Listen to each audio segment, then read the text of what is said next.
bugun yosh o'sib kelayotgan, endi ish boshlayotgan, endi o'qishni boshlayotgan, mumkin yoshligidan, mumkin yoshlari katta bo'lib ilmni, qaysidir bir tijoratni boshlayotgan aka-uka, opa-singillarga va o'zimizga tegishli katta maslahatni bugun kitoblardan, ulamolarning iqtiboslaridan keltiramiz.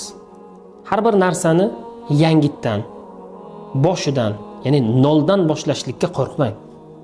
Kech emas, ayni vaqti.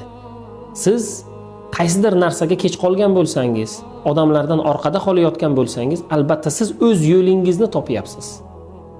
Albatta siz o'z yo'lingizni topganligingiz qanchalar mashaqqat, qanchalar qiyinchilik, qanchalar katta va ulkan mehnatlarni talab qilmasin, siz albatta o'zingizni yo'nalishingiz, o'zingizga mos bo'lgan pozitsiya va o'zingizga